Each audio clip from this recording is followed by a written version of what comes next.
Movie start होती है और हम जोई नाम की लड़की को देखते हैं जो कि काफी परेशान थी और खुद को शूट करने वाली थी। दरअसल जोई अपनी जिंदगी से काफी फ्रस्ट्रेट हो चुकी थी, इसलिए उसने खुद को मारने का फैसला बना लिया था। फिर मूवी फ्लैशबैक में जाती है जहां जोई के साथ उसके सौतेले पिता जॉन संबंध बना रहे थे, जो इस चीज से बिल्कुल भी खुश नहीं थी, पर मजबूरी में वो अपने सौतेले पिता के सारे दुष्कर्मों को झेल रही थी। मूवी के आगे बढ़ते ही हम जोई और जॉन को कार से कहीं पर जाते हुए देखते हैं। यहाँ पर हम ये भी देखते हैं कि जॉन काफी घटिया किस्म का आदमी है और जोई से जबरदस्ती अपना काम करवाता है। फिर ये दोनों एक बार में जाते हैं जहां पर इन्हें स्टेसी नाम की एक लड़की मिलती है जो कि अकेली थी। ये देखकर जोई उससे बात करने जाती है और उसे अपने सौतेले पिता को इंट्रोड्यूस करवाती है। अब बार से बाहर निकलकर स्टेसी जॉन के कार में बैठती है और फिर जॉन उसे अपने घर ले जाने लगता है। घर आने के बाद जॉन स्टेसी को अपनी आंखें बंद करने को कहता है और फिर उसे एक रूम में लेकर जाता है। इन सबसे स्टेसी काफी ज्यादा एक्साइटेड थी क्योंकि उसे जॉन काफी हॉट लगा था, पर रूम के अंदर आने के बाद जॉन उससे कहता है कि इस नर्क में तुम्हारा स्वागत है। ये सुनकर जब स्टेसी आंखें खोलती है तो वो काफी ज्यादा डर जाती है क्योंकि उस रूम के चारों ओर टॉर्चर करने का सामान रखा हुआ था। स्टेसी ये देखकर वहां से भागने की कोशिश करती है पर जॉन उसे पकड़ लेता है। स्टेसी रूम के अंदर काफी चिल्लाती है पर कुछ कर नहीं पाती। साथ ही में जोई ये सब चीजें सुन रही थी, उसे चीखे सुन काफी बुरा लगता है, लेकिन मजबूरी में वो कुछ भी नहीं करती। दोस्तों, इस नजारे को देख हम समझ पाते हैं कि जॉन एक साइको किलर है और उसने कई सारी लड़कियों को ऐसे मारा है। नेक्स्ट सीन में हम जेनिफर नाम की लड़की को सड़क में देखते हैं, जिसके बाद वहां का ऑफिसर स्कॉट उसे लिफ्ट देता है। रास्ते में जाते हुए जेनिफर स्कॉट के कार में कई सारे मिसिंग लड़कियों के पोस्टर देखती है, जिस पर स्कॉट उसे बताता है कि इस शहर की कई लड़कियां मिसिंग होती जा रही है और इस केस को मैं ही हैंडल कर रहा हूं। इसके बाद हम फिर से स्टेसी को देखते हैं जो कि बंधी हुई थी। उसके पास जोई आती है और स्टेसी को इतना दर्द में देख वो उससे कहती है कि मेरे डैड तुम्हें ऐसे ही टॉर्चर करते रहेंगे, इसलिए या तो तुम टॉर्चर सहती रहो या फिर फांसी लगाकर खुद को आजाद कर लो। और ये कहकर जोई उसके रस्सी को खोल देती है।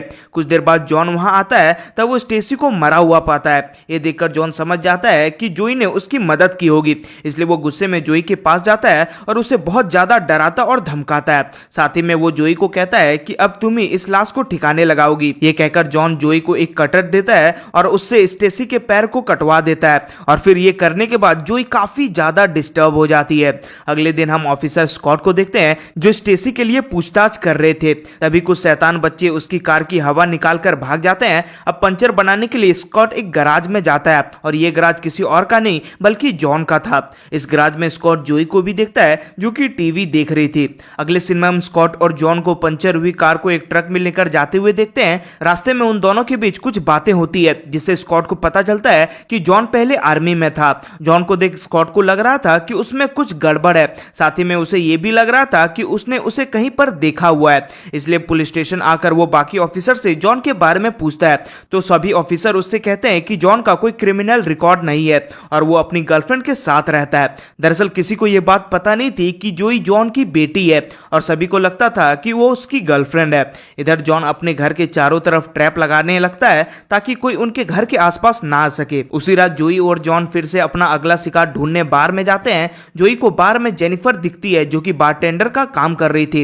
वो उससे बात कर ही रही थी कि तभी वो देखती है कि जॉन एनी नाम की दूसरी लड़की से बात कर रहा है, इसलिए वो टेबल पर वापस आ जाती है। फिर जब जेनिफर उनके टेबल पर आती है तब जॉन उससे भी फ्लर्ट करने लगता है, पर आज रात वो उसे नहीं बल्कि एनी को अपने साथ घर लेकर आता है। घर पहुंचने के बाद जॉन एनी के साथ भी वही करता है जो कि उसने स्टेसी के साथ किया था। टॉर्चर रूम को देखकर एनी काफी ज्यादा डर जाती है, पर जॉन उसे बेहोश कर देता है और उसे एक लोहे के बैट से बांध देता है। इधर स्कॉट जॉन के बारे में कुछ रिसर्च करता है और उसे पता चलता है कि स्कॉट को आर्मी से निकाल दिया गया था और फिर उसने एक लड़की से शादी कर ली और शादी के कुछ समय बाद ही उस लड़की ने सुसाइड कर लिया। ये सारी चीजें जब स्कॉट को पता चलता है तब उसे जॉन पर थोड़ा शक होने लगता है। दूसरी ओर जब जॉन एनी को टॉर्चर कर रहा था तब जोई को भी उसकी चीखें सुनाई दे रही थी, पर हर बार की तरह इस बार भी वो चुप रहती है। अगले सीन में हम जोई को एक बार में देखते हैं जहां पर वो जेनिफर से बात कर रही थी। उन दोनों के बीच काफी अच्छी बातें होती है, पर तभी जॉन वहां आ जाता है और जोई को वहां से लेकर निकल जाता है। घर आकर जॉन फिर से एनी को दर्द देने लगता है। एनी इससे काफी ज्यादा रोने लगती है और फिर जॉन को कहती है कि इससे अच्छा तुम मुझे मार क्यों नहीं देते। ये सब बाहर जोई भी सुन रही थी, पर इस बार वो अपने आप को नहीं रोकती और कबर्ड में से जॉन के गन को निकालती है। इसके बाद हम वही सीन फिर से देखते हैं जो हमने मूवी की शुरुआत में देखा था। यहाँ पर जोई डिसाइड करती है कि आज या तो वो खुद को मार देगी या फिर वो जॉन को मार देगी। फिर हिम्मत करके जोई जॉन के पास जाती है और उस पर गन तान देती है, पर यहाँ पर वो फिर से कमजोर पड़ जाती है और वो जॉन को शूट नहीं कर पाती। इसलिए वो एनी को इस डर से आजाद करने के लिए उसे गन देती है, जिसके बाद एनी खुद को शूट कर लेती है और उसकी वहीं पर मौत हो जाती है। अगले सीन में हम स्कॉट को देखते हैं, जो कि जॉन के बारे में पूछताछ करने एक स्कूल में आया हुआ था, क्योंकि उसे लीड मिली थी कि जॉन की बेटी सालों पहले इसी स्कूल में पढ़ती थी। यहाँ पर जब स्कॉट जॉन की बेटी के बचपन के फोटोज को देखता है तो उसे पता चल जाता है कि जोई ही उसकी बेटी है, जो कि नाम बदलकर जॉन के साथ उसका गर्लफ्रेंड बनकर रह रही है। अब ये रहस्य पता चलने पर स्कॉट का जॉन के प्रति और भी ज्यादा शक बढ़ जाता है और उसे लगने लगता है कि जरूर दाल में कुछ काला है। इधर घर में जोई एनी की मौत से काफी ज्यादा डिस्टर्ब थी, इसलिए उसे हर जगह वही नजर आने लगती है, जिससे वो काफी ज्यादा डर जाती है। फिर जॉन और जोई मॉल में सामान खरीदने जाते हैं। स्कॉट भी यहाँ आया हुआ था और वो जोई को अकेला देख उससे कहता है कि मुझे तुम्हारी सारी सच्चाई पता है कि जॉन तुम्हारे डैड है और अगर तुम किसी मुसीबत में हो तो मैं तुम्हें उससे बाहर निकाल सकता हूँ। पर वहीं ये सुनकर जोई इन सब से इनकार करती है और स्कॉट से कहती है कि आपको कोई गलत फहमी हुई होगी।